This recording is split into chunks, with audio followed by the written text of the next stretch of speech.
ஊடக நண்பர்களுக்கு காலை வணக்கத்தை தெரிவித்துக் கொள்கின்றோம்.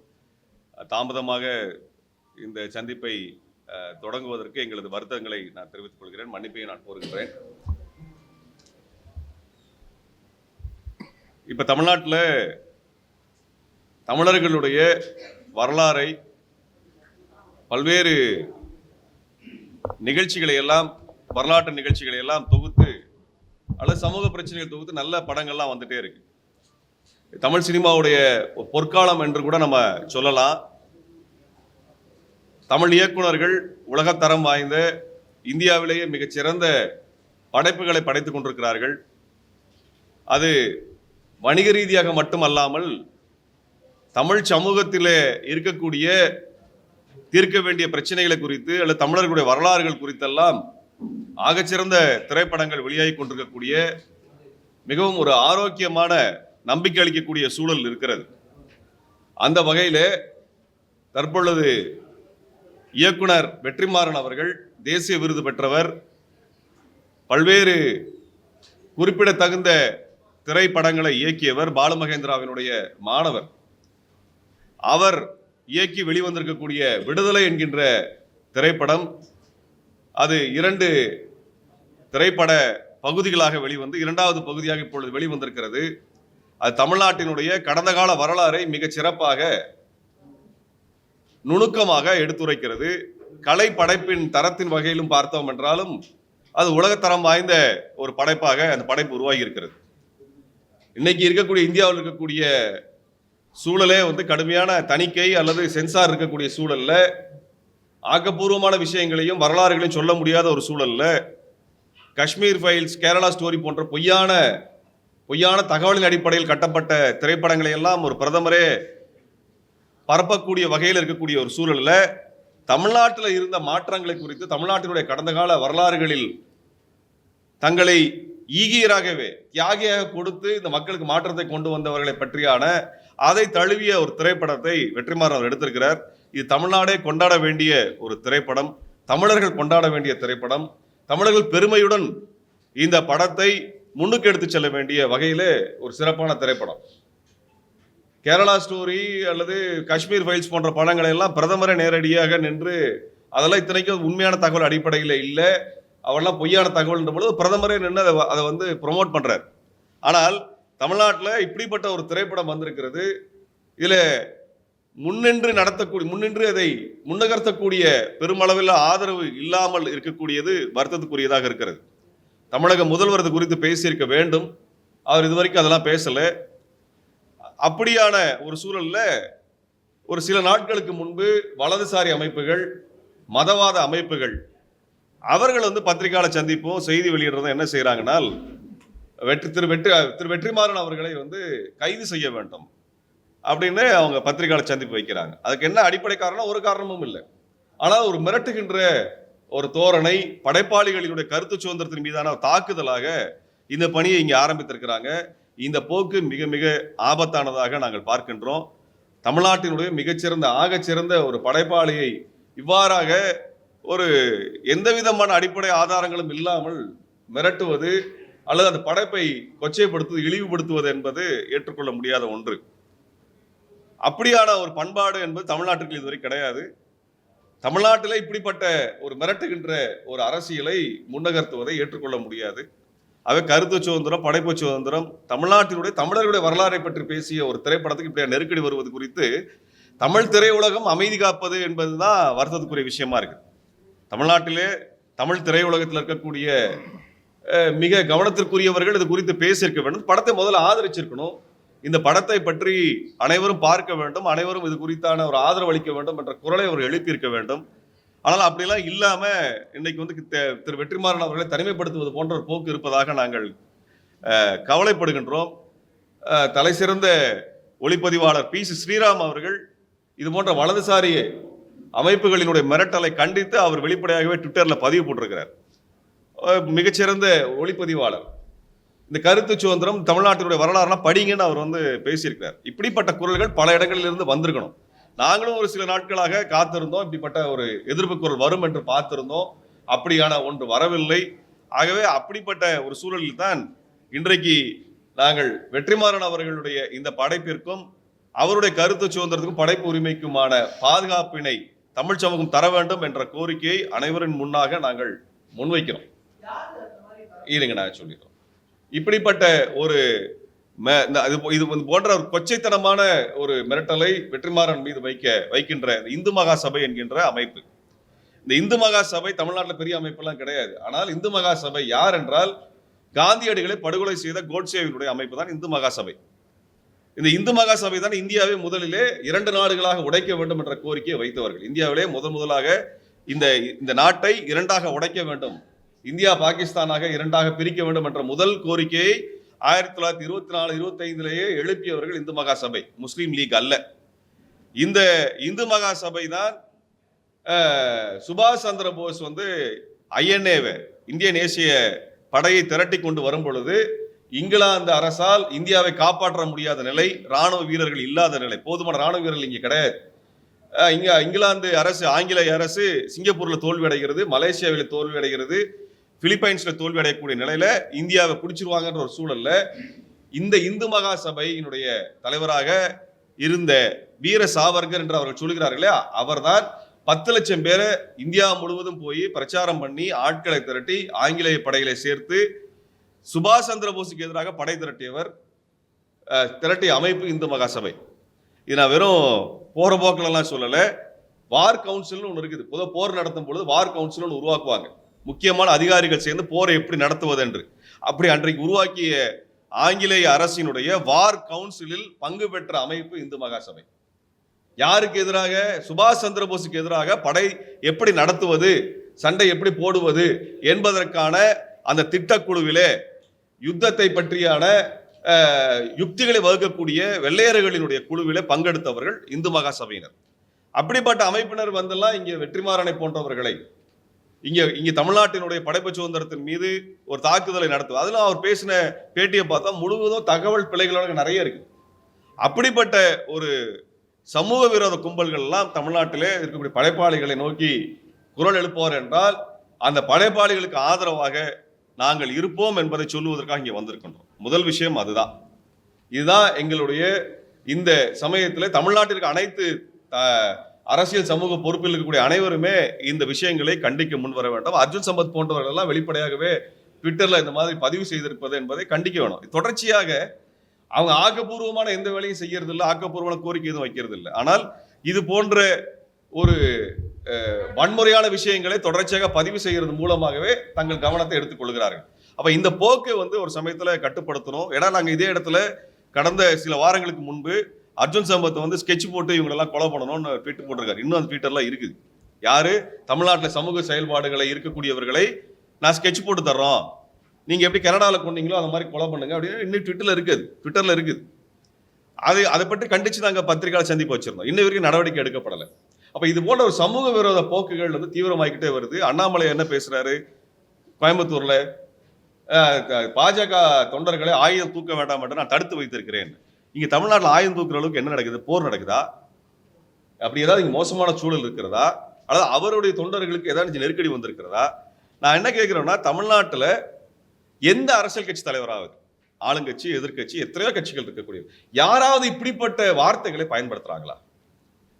இப்படிப்பட்ட வன்முறையை தூண்டுகின்ற வகையில் நான் அடக்கி வைத்திருக்கிறேன்னா மற்ற கட்சியில் இருக்கிறவங்களுக்குலாம் இதெல்லாம் செய்ய தெரியாதா?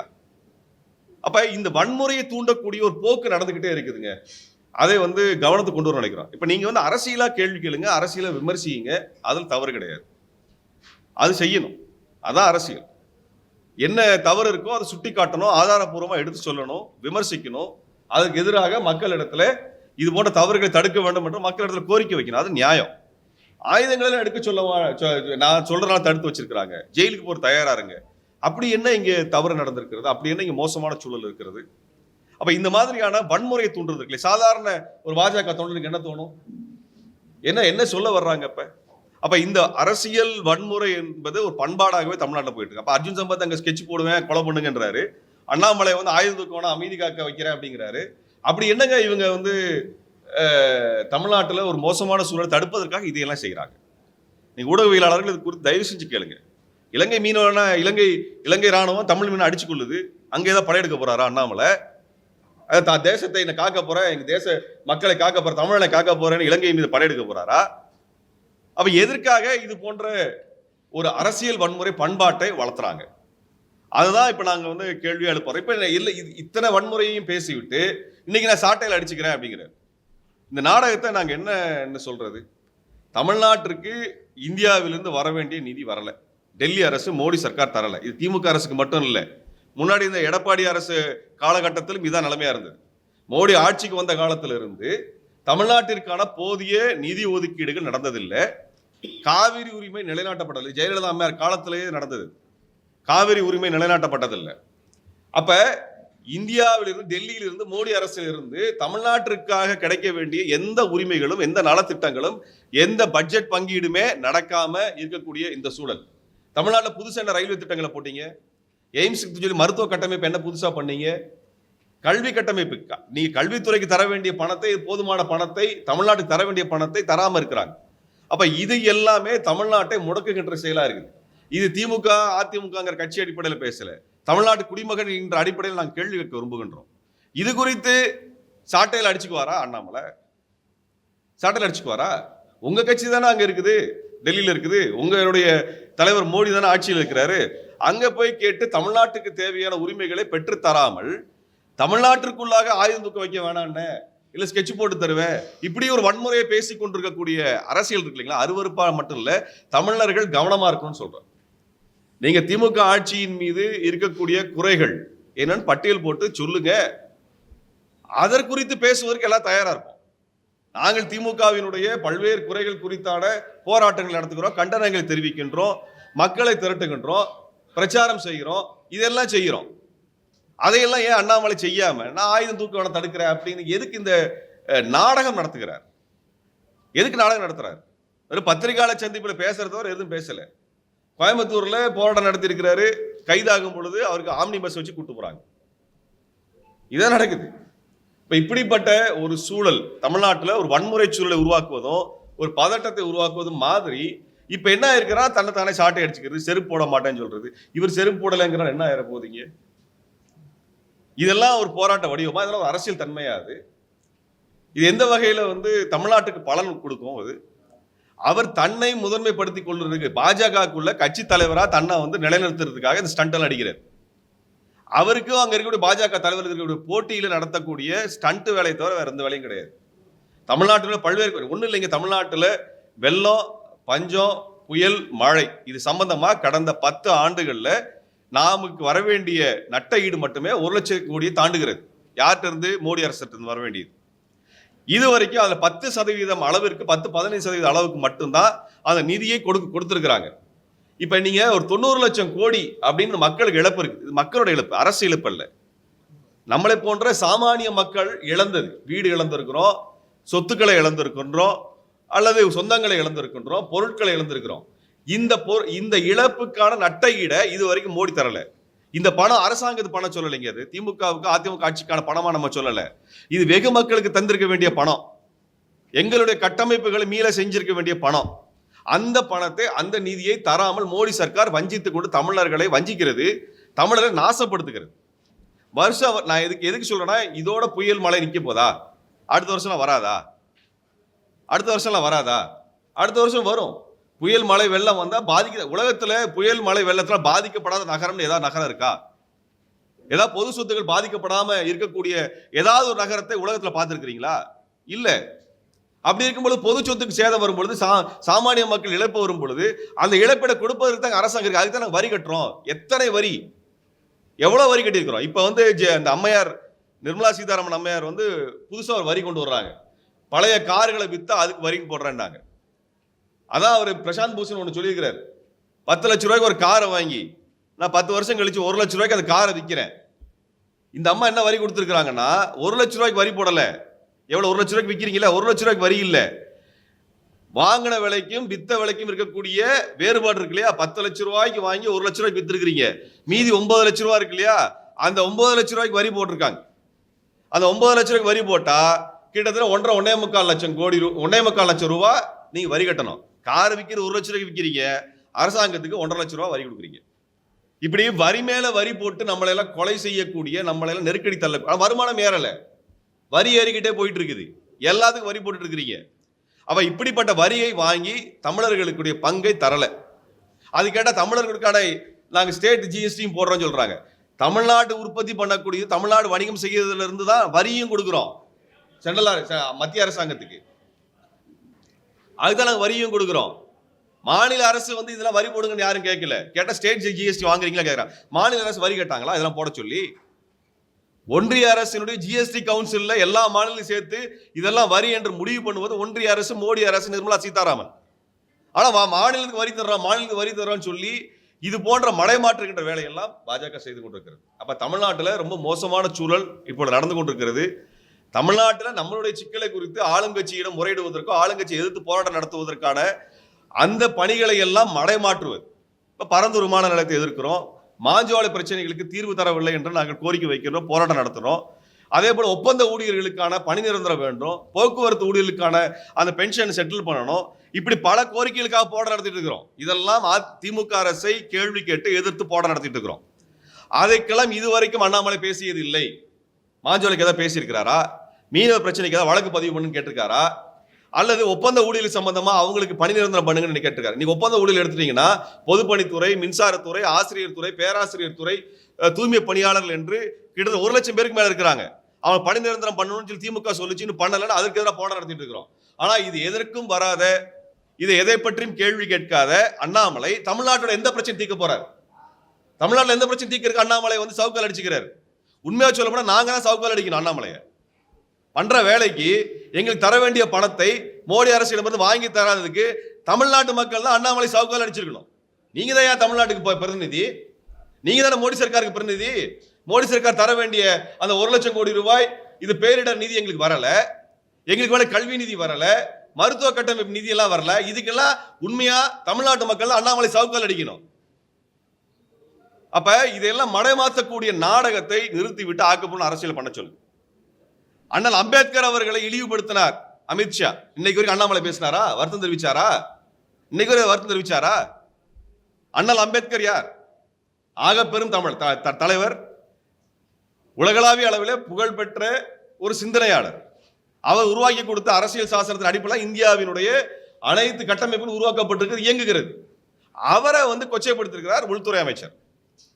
அதை பற்றி இன்னைக்கு வருத்தம் தெரிவிச்சாரா பாஜக அண்ணாமலை? அதுக்கு யாரு சவுக்கால் அடிக்கிறது சொல்லுங்க? யார் அடிக்கிறது? அண்ணாமலை அடிக்கணும்ல. அப்ப சவுக்கால் அடிக்கணுங்கிற பட்டியல் பெருசா இருக்கு. எங்களுக்கு அடி வாங்குறது பிஜேபி காரங்க தயாரா இருக்கணும். தயாரா இருப்பீங்களா? நீங்க பண்ணனதுனால தமிழ்நாடு இவ்வளவு நெருக்கடி சந்தித்து இருக்கிறது. அப்ப இதையெல்லாம் மடைமாற்றுகின்ற சவுக்கால் அடிச்சுக்கிறாங்கிற இது போன்ற மூடத்தனத்தை செருப்பு போடாமல் நடத்துறேங்கிறதுக்கு இதையெல்லாம் கேள்வி கேட்க வேண்டிய இடத்துல நம்ம இருக்கிறோம். தயவு செய்து அண்ணாமலையை பார்த்தீங்கன்னா தமிழ்நாட்டுக்கு வர வேண்டிய நிதி பங்கீடு பேசும்பொழுது கொச்சையான வார்த்தை பேசுறாரு. பேசினா நீ கேட்டிருப்பீங்க இல்லையா?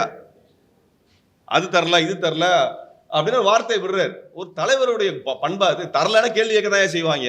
எங்கிட்ட வரி வாங்குறீங்கல்ல, எல்லாத்துக்கும் வரி வாங்குறீங்கல்ல, திருப்பி தரலாம் கேள்வி கேட்க என்ன பண்ணுவாங்க? திமுக கேட்குது, அதிமுக கேட்குது, நாங்க கேட்கறோம், அதுக்கு பதில் சொல்லுங்க அண்ணாமலைய. அவர் திமுக தான் திட்டுவாரு, அதிமுக தான் கண்டுக்க மாட்டாரு, ரைட்டு, அது அவருக்கு கட்சிக்கான சண்டை. பொதுமக்கள் இயக்கங்கள், சமூக இயக்கங்கள், மக்கள் இயக்கம் நாங்க கேட்கிறோம், எங்களுக்கான பண பங்கீடு ஏன் தரல? அப்ப வரி மட்டும் ஏன் ஏறிட்டு இருக்குது? வடக்கு எல்லா திட்டங்களும் வடக்கு கொண்டு போயிட்டு இருக்கீங்கல்ல, எல்லா திட்டங்களும் வடக்குக்காரனுக்கு தான் கொடுத்துட்டு இருக்கீங்க, குஜராத் காரன் தான் கொடுத்துட்டு இருக்கீங்க. எதுக்கு அயோத்தியிலே தோத்து போடுது பிஜேபி? அங்க இந்த கோயில் கட்டுறதுல இருந்து எல்லா கான்ட்ராக்ட் குஜராத் காரனுக்கு கொடுத்தேன்னு சொல்ல யூபி காரனே அவனுக்கு ஓட்டு போடல.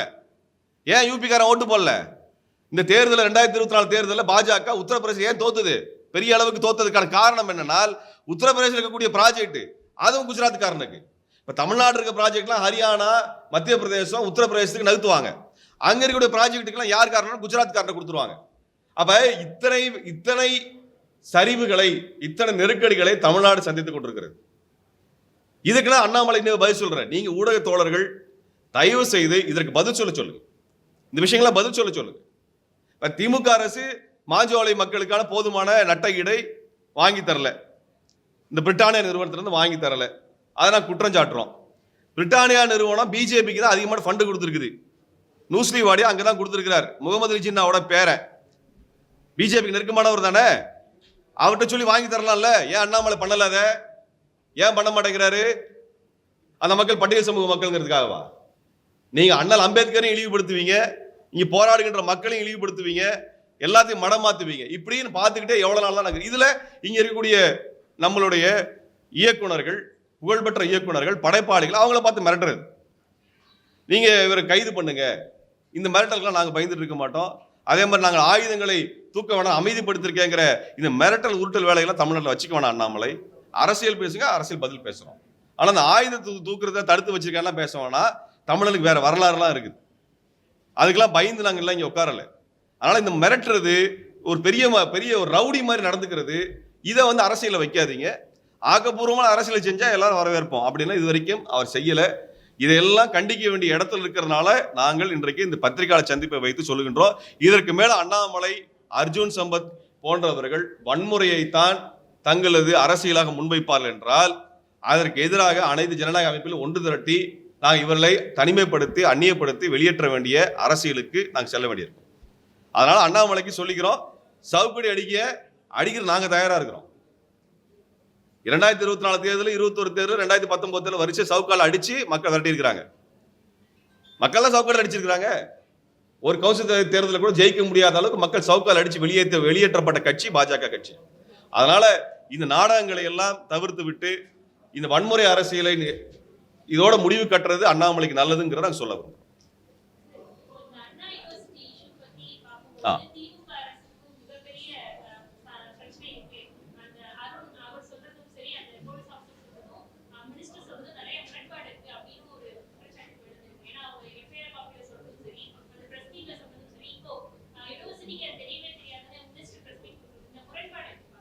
இல்லைங்க, இப்போ அண்ணா யூனிவர்சிட்டி வந்து பாதுகாக்கப்பட்ட ஒரு பல்கலைக்கழகமாக, தமிழ்நாடு முன்னணி பல்கலைக்கழகமாக இருக்குது.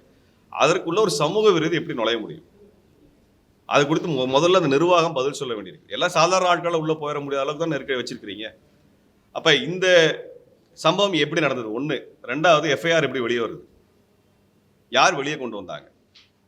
இது குறித்தான விசாரணை நடந்து அந்த காவல்துறை அதிகாரி மீது நடவடிக்கை எடுக்கப்படுமா இல்லையா என்பதை சொல்லணும். வெளிப்படையாக காவல்துறை சொல்லணும். திமுக அரசு காவல்துறை நடவடிக்கை எடுக்குதான்னு பார்க்கணும். இதெல்லாம் இல்லைன்னா நம்ம வந்து தமிழ்நாடு சென்னையில மையப்பகுதியில் இப்படி நடக்கக்கூடிய ஒரு பாலியல் வன்முறையை பார்த்து எப்படி அமைதியா இருக்கிறது? நாங்கள் இதே தான் கேட்டோம். ஒரத்தநாடுல வந்து கூட்டு பாலியல் நடந்தது. அன்னைக்கு வந்து ஆர்ப்பாட்டம் நடத்துறோம், பத்திரிகையாளர் சந்திப்பு வச்சோம், கலெக்டரை பார்த்தோம், எஸ்பியை பார்த்தோம், எல்லாம் தொடர்ச்சியா பேசணும். இன்னைக்கு வரைக்கும் அந்த பொண்ணுக்கு நிவாரணம் தரவே இல்லை. அந்த பொண்ணுக்கு ஒரு அரசு வேலை கொடுத்துருக்கணும், பாதுகாப்பு கொடுத்துருக்கணும், எதுவுமே நடக்கல. அன்னைக்கு திமுக அரசு கண்டிச்சு இங்கே தான் வச்சோம், பிரஸ் மீட் வச்சோம், ஆர்ப்பாட்டம் நடத்துறோம், எல்லாம் பண்ணோம். அப்ப இது போன்ற நடக்கக்கூடிய பாலியல் குற்றங்கள் சம்பந்தமாக திமுக அரசு தீவிரமான நடவடிக்கை போதுமான அளவுக்கு இது வரைக்கும் எடுக்கல. அது குற்றச்சாட்டு சொல்லிடுறோம். நாங்கள் ஒருத்தநாள் பாலியல் குற்றச்சாட்டு சம்பந்தம் அந்த பாதிக்கப்பட்ட பெண் தமிழ்நாட்டில் கூட்டு பாலியல் வன்முறை எங்கேயா நடந்திருக்குதா? மோசமா நம்ம பார்த்துருக்கோமா? ஆனா அந்த பெண்ணுக்கு ஒரு அரசு வேலையை கொடுத்து ஒரு பாதுகாப்பை கொடுத்துருக்கோமா இல்லையா? அந்த குற்றவாளி மிரட்டுறான் அந்த குடும்பத்தை. கூட்டு பாலியல் அந்த வன்முறைகளை தப்பித்த அந்த பெண்ணினுடைய குடும்பத்தை அந்த குற்றவாளி ஆட்களை விட்டு மிரட்டுறான். அதெல்லாம் நடக்குது. இப்ப நாங்கள் தொடர்ச்சியாக எதிர்கொண்டுட்டு இருக்கோம். அதை அவங்களை ஆதரவாக நாங்கள் நிற்கிறோம். தொடர்ச்சியா அந்த குடும்பத்தை நாங்கள் சந்தித்து வருகின்றோம். அவர்களுக்கான பாதுகாப்பு தரணும்னு சொல்லி ஒவ்வொரு முறை முறையிட்டு இருக்கிறோம். இதுதாங்க இன்றைக்கு நிலைமை. இதையெல்லாம் மூடி மறைச்செல்லாம் நீங்க வந்து நல்ல பேர் வாங்கிட முடியாது. இது அன்றைக்கு அந்த பாப்பாநாடு காவல் நிலையம் சரியா நடந்துக்கலன்னு குற்றச்சாட்டு வந்திருக்குது, நடவடிக்கை எடுக்கப்படலை. அப்ப இந்த சம்பந்தமாகவும் காவல்துறை பொறுப்போடு பதில் சொல்ல வேண்டியது இருக்குது. அது தட்டி கழிச்சு எஃப்ஐஆர் எப்படி வெளியே வந்து, தகவல் எப்படி வெளியே வந்தது, எப்படி வெளியே வந்து? நீங்க அப்லோட் பண்றதுல சாஃப்ட்வேர் அப்டேஷன்ஸ்ல பிரச்சனை இருக்குதுன்னா யார் வெளியே கொண்டு வந்தாங்களோ, உங்களுக்கு எல்லா போலீஸ் ஸ்டேஷன்லயும் கேமரா இருக்கு இல்லைங்களா, சிசிடிவி இருக்கு இல்லையா, அந்த நபர் யார் வெளியே கொண்டு வந்தாலும் அவரை கைது செய்யுங்க, விசாரணை நடத்துங்க. அல்லது துறை சார்ந்தவராக இருந்தாருன்னா துறை சார்ந்த விசாரணை மேற்கொள்ளுங்க. அதுதான் முறையானதா இருக்கும். இப்போ அதெல்லாம் தான் நாங்கள் வந்து வன்மையா கண்டிக்கிறோம் அந்த விஷயங்கள்.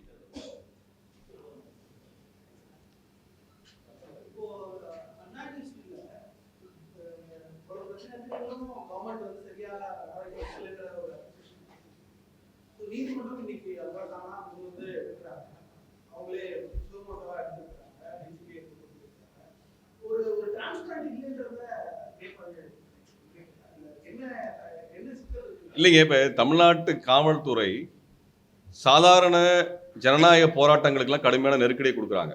இப்ப எங்களுடைய பல்வேறு பொதுக்கூட்டங்களுக்கோ ஆர்ப்பாட்டங்களுக்கோ அனுமதி இருக்கிறது இல்லை, கோரிக்கைகள் வைப்பதற்கான எந்த சூழலும் இங்க இருக்கிறது இல்லை. ஆனா சட்டம் ஒழுங்கு பிரச்சனையினுடைய மூல காரணங்களை ஆய்வு பண்ணி இது வரைக்கும் அவங்க அணுகலை.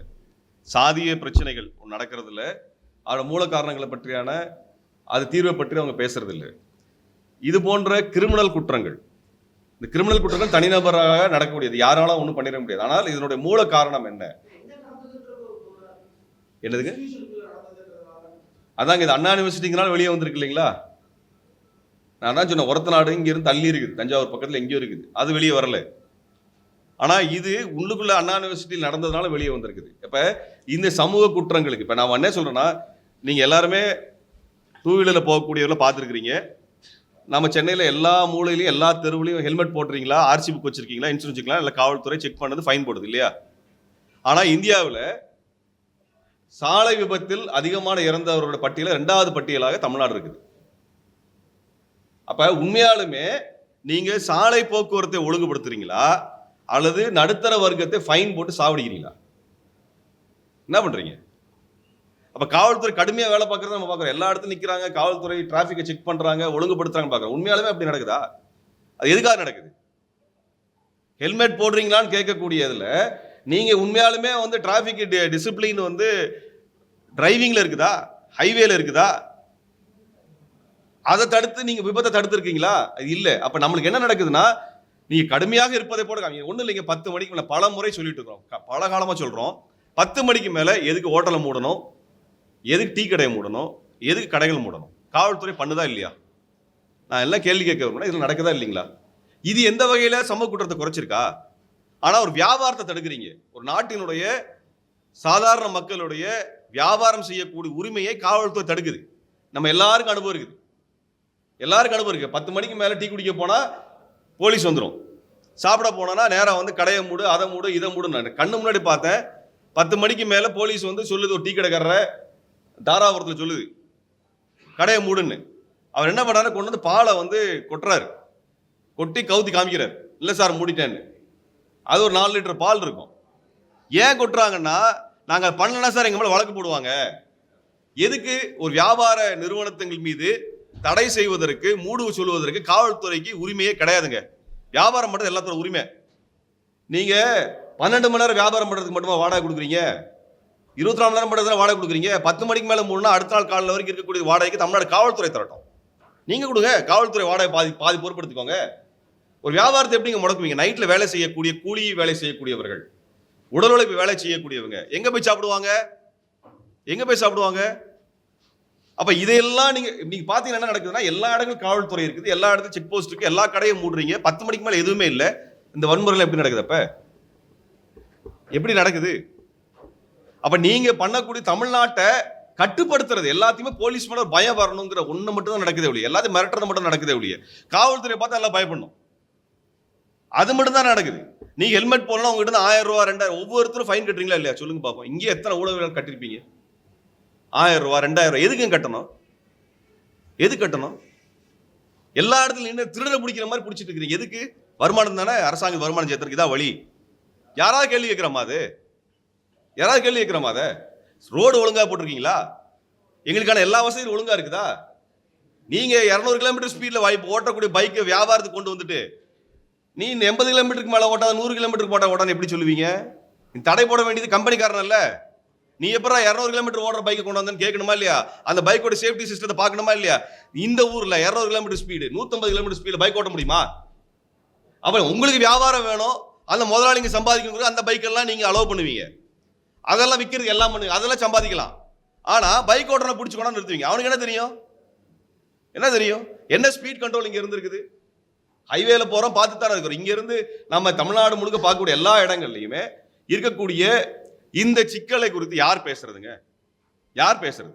தமிழ்நாட்டு சென்னைக்குள்ள காவல்துறை இந்த ஹெல்மெட் போடுறது, ஆர்சி பிடிக்கிறது, இன்சூரன்ஸ் பிடிக்கிறதோ எல்லாத்தையும் குற்றவாளியை போல நடத்துறதை தயவுசெய்து நிறுத்தணும்னு எல்லாருமே பேசுவோம்.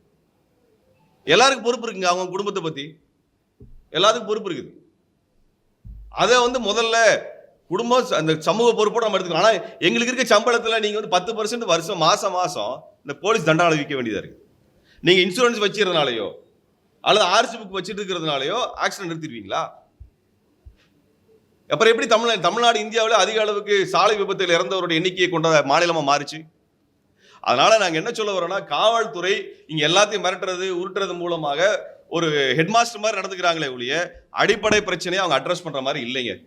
அதுதான் எங்களுக்கு கவலைக்குரிய விஷயமா இருக்கு.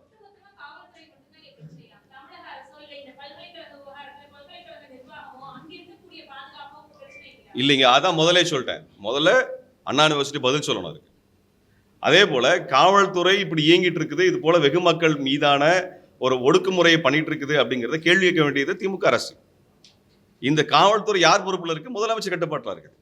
இவ்வளவு நெருக்கடிகள், இவ்வளவு நான் சொல்றேன், எங்களுடைய கடந்த மாதத்தில் நடத்தின நாங்கள் அனுமதி கேட்டிருந்த கிட்டத்தட்ட 5-6 பொதுக்கூட்டங்கள் ரத்து பண்ணாங்க. கடைசி நிமிஷம் ரத்து பண்ணாங்க. மருதுபாண்டியர் வீர வணக்க கூட்டத்துக்கு கடந்த 4 வருஷமா ரத்து பண்ணியிருக்கிறாங்க. தொடர்ந்து ரத்து பண்ணியிருக்கிறாங்க. இதையெல்லாம் காவல்துறை செஞ்சுட்டு இருக்குது. மருதுபாண்டியருக்கு வீர வணக்க கூட்டம் நடத்தல, சமூக ஒழுங்கு என்னங்க பிரச்சனை வந்துற போது? அப்ப இதையெல்லாம் யார் கேட்கணும்? திமுக தான் கேட்கணும். அந்த மாவட்ட செயலாளர் கேட்கலாம், அந்த மாவட்ட பொறுப்பா இருக்கிற அமைச்சர் கேட்கணும், அல்லது முதலமைச்சர் கேட்கணும். இது கருத்து உரிமைகளுக்கு இவ்வளவு நெருக்கடி இருக்குது. நாங்க 30 விழா நடத்துறோம், கடைசி நிமிஷம் வரைக்கும் அனுமதி கிடையாது. கடைசி நிமிஷம் வரைக்கும் யாருக்கு? தந்தை பெரியார் அண்ணல் அம்பேத்கர் அவருடைய அந்த நவம்பர் 26ஆம் தேதி நிகழ்ச்சிக்கு சட்டமறிப்பு, தந்தை பெரியார் நடத்திய சட்ட எரிப்பு நிகழ்வு, அண்ணல் அம்பேத்கர் அவர்கள் சட்டத்தை கையளித்த நாள், எவ்வளவு முக்கியமான நிகழ்ச்சி நடத்துறோம். கடைசி நாள் வரைக்கும் அனுமதி இல்லை. நான் கேட்கிறேன், காவல்துறையிட்ட நாங்க மைக்கு தாங்க பர்மிஷன் பார்க்க போனோம். நாங்க என்ன அரசியல் கோரிக்கை வைக்கிறோம், காவல்துறையிட்ட போய் நாங்க அனுமதி கேட்கணும்னா, நாங்க பேசக்கூடிய சப்ஜெக்டை பத்தி காவல்துறைக்கு போதுமான அறிவை கொண்டவர்கள், அதை படித்தவர்கள் இருந்தா சொல்லுங்க, நாங்க பேசுறோம். மருதுபாண்டியர்கள் பேசக்கூடாதுன்னு ஒரு காவல்துறை சொல்லுங்க, அந்த காவல்துறை அதிகாரிக்கு ஏன் மருதுபாண்டியர் பத்தி பேசக்கூடாது வரலாற்று ரீதியாக தகவலை சொல்லுங்க. யாருங்க இது குறித்து பேசுவதற்கான தகவலோடு இருக்கக்கூடியவங்க? காவல்துறையா நாங்களா? காவல்துறைக்கு சம்பந்தமில்லாத தலைப்புகளை பற்றிலாம் காவல்துறை முடிவு பண்ணலாம்ல. அப்ப இது குறித்து திமுக அரசு இன்னைக்கு வரைக்கும் பேசல. தமிழ்நாட்டுக்கு சென்னைக்குள்ளார ஒரு அரங்க கூட்டம் நடத்த முடியாது. அரங்க கூட்டம் நடத்தினா போலீஸ் பர்மிஷன் வாங்க. போலீஸுக்கும் ஒரு அரங்க கூட்டத்துக்கு என்னங்க தொடர்பு இருக்குது? அரங்க கூட்டத்தில் 1000 விஷயங்கள், தமிழ்நாடோட பொருளாதாரம் பேசுவோம், வரலாறு பேசுவோம், கலை இலக்கியம் பேசுவோம், கவிதை நூல் வெளியிடுவோம். இதுக்கெல்லாம் காவல்துறை பர்மிஷன் தரணும். தமிழ்நாட்டு காவல்துறையில கவிஞர்கள் யார் இருக்கிறாங்க, யார் வரலாற்று ஆசிரியர் இருக்காங்க, அவங்கள சொல்லுங்க. அவங்கள சொல்லுங்க. திமுக அரசு கடந்த 3 வருஷமா பம்மாத்து வேலை பார்த்துட்டு இருக்காங்க. அதிமுக அரசு காலத்தில், எடப்பாடியார் காலத்தில் கொண்டு வரப்பட்ட கட்டுப்பாடு இன்றைக்கு வரைக்கும் திமுக அரசு காலத்தில் போயிட்டே இருக்குது. எங்களுக்கு இதெல்லாம் மறுத்துருவீங்க, அப்புறம் எப்படி சார் அண்ணா பல்கலைக்கழகத்தில் இவ்வளவு குற்றங்கள் நடந்துன்னு சொல்லி தமிழ்நாட்டினுடைய காவல்துறை தலைவர்கள் பதில் சொல்லட்டும். இவ்வளோ ரத்து பண்றீங்க, எல்லாத்தையும் கட்டுப்படுத்துறீங்கல்ல, அப்ப சொல்லுங்க, பதில் சொல்லுங்க. பைக் ஓட்டுறதுல இருந்து, பொதுக்கூட்டம் நடத்துறதுல இருந்து, ஆர்ப்பாட்டம் நடத்துறதுல இருந்து எல்லாத்துக்கும் நெருக்கடி கொடுக்கக்கூடிய காவல்துறை இவ்வளவு சமூக ஒழுங்கு பிரச்சனை, ஒரத்தநாடு பிரச்சனையில இருந்து, ஒரத்தநாடுல இந்த மாதிரி நடக்க போகுது, அங்க கஞ்சா விற்கிறாங்கன்னா அந்த மக்களே, அந்த ஊர் மக்களே காவல் நிலையத்தில் புகார் அளிச்சிருக்கிறாங்க.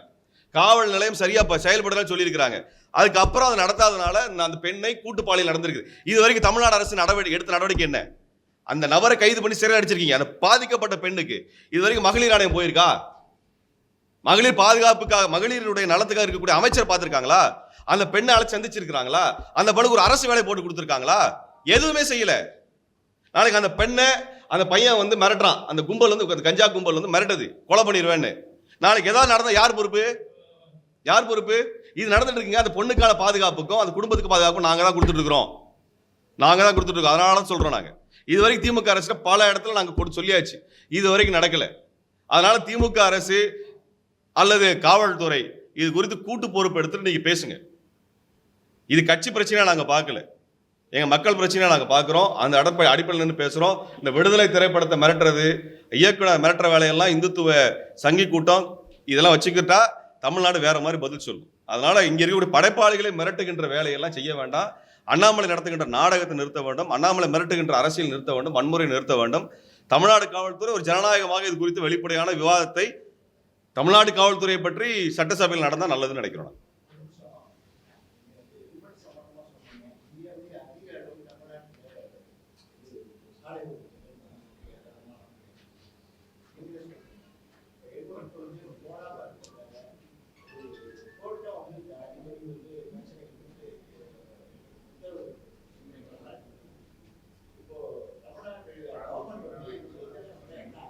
இல்லைங்க, நான் ஹெல்மெட்டை போட வேணாம்லாம் பேசல. நீங்க அதை குறித்தான விழிப்புணர்வை அந்த இளைஞர்களுக்கு கொடுக்கணும். அதை பரப்புரையெல்லாம் செய்யணுங்கிறது அது வந்து காவல்துறை பொறுப்பு மட்டும் இல்லை, எல்லாத்துக்கும் பொறுப்பு. நீங்க வந்து ஹெல்மெட் பிடிக்கிறது மட்டும் தான் பார்த்துட்டு இருக்கிறீங்க. ஹைவேல சாலையோரத்தில் நிறுத்தி வச்சுட்டு போறாங்க நைட்ல லாரி, அதுல போய் முட்டி எத்தனை பேர் சாகுறாங்க? கல்லு கிடக்குது நடு ரோட்ல, அதுல முட்டி எத்தனை பைக்ல சாகுறான்? குழிகள் எத்தனை இருக்குது? நடு ரோட்ல பேரிகேட் வைக்க கூடாது, ஹைவேஸ்ல வைக்கிறீங்க, அதுல எத்தனை பேர் நாங்க ஹைவேல டிராவல் பண்றப்பெல்லாம் பார்த்துட்டு இருக்கிறோம். இதை நீதிமன்றமே சொல்லு, இதெல்லாம் யார் கேட்கறது? இதெல்லாம் யார் கேட்கறது? நீங்க ஹை ஸ்பீட் கண்ட்ரோல் பண்றதுக்கோ ட்ராக், நீங்க வந்து 6 ட்ராக் போடுறீங்க, ஒவ்வொரு ட்ராக் என்ன ஸ்பீட் லிமிட்னு போட்டு கட்டுப்படுத்துறீங்களா? எல்லா நாடுகளையும். ஐரோப்பாவில் எடுத்துக்கோங்க, 6 ட்ராக் 8 ட்ராக்லாம் கிடையாதுங்க. எல்லா இடங்களும் 6 ட்ராக் 8 ட்ராக், பழைய நகரங்கள் அது. அந்த நகரங்கள்ல ஸ்பீட் கண்ட்ரோல் போட்டு டிராபிக்ல ஆக்சிடென்ட் இல்லாமல் நடத்துறாங்களா இல்லையா? அமெரிக்காவில் பண்றாங்களா இல்லையா? சிங்கப்பூர்ல பண்றாங்களா இல்லையா? ட்ராக்கை போடுறீங்கல்ல, அந்த ட்ராக்குக்கு என்ன ஸ்பீடுன்னு கொடுத்தா கட்டுப்படுத்துற வேலை காவல்துறை செய்தா? யார் செய்யணும் அது? ஏன் இவ்வளவு ஆக்சிடென்ட் நடக்குது? ஏன் எக்ஸஸ் ஸ்பீட்ல போறாங்க? நீங்க 30 கிலோமீட்டர் ஸ்பீட்ல போறவனோ 150 கிலோமீட்டர் ஸ்பீட்ல போற ஒரே ட்ராக்ல போனா ஆக்சிடென்ட் நடக்குமா நடக்காதா? அது இது யார் பாக்குறதுங்க? இதெல்லாம் எங்களுக்கு தெரியாமல நாங்க இருக்கிறோம். ஊருக்கு வந்து வெளிநாட்டுல எல்லாம் ஹெல்மெட்டை பிடிச்சிட்டு இருக்கானா, லைசன்ஸ் செக் பண்ணிருக்கானா? இல்லையே. இந்த ட்ராக் சிஸ்டத்தை ஒழுங்கா முறைப்படுத்துனீங்கனாலே உங்களுக்கு பாதி பிரச்சனை தீர போகுது. வெளிநாட்டுல அதெல்லாம் தீர்த்திருக்காங்கல்ல, அதையெல்லாம் தீக்காம இங்க இத்தனை ஆக்சிடென்ட் நடக்கிறதுக்கான காரணம் அதுதான். நீங்க 8 ட்ராக் போறீங்க, 8 வழிச்சாலை போறீங்க, 6 வழிச்சாலை போறீங்க, எத்தனை வழிச்சாலை வேணா போட்டாலும் ஸ்பீட் கண்ட்ரோலுக்கான ட்ராக்ஸ் இல்லைன்னா ஆக்சிடென்ட் நடக்க தான் செய்யும். அதுக்கான காரணத்தை இது வரைக்கும் தீர்க்கிறத பத்தி பேசவே இல்லை. அப்ப அதனால இதெல்லாம் மக்கள் கிட்ட வரி புடுங்குறாங்க, தண்ட தொகையை புடுங்குறாங்க, நம்மளும் கட்டிட்டே இருக்கோம். அதான் காரணம். நன்றிங்க, ரொம்ப நன்றி.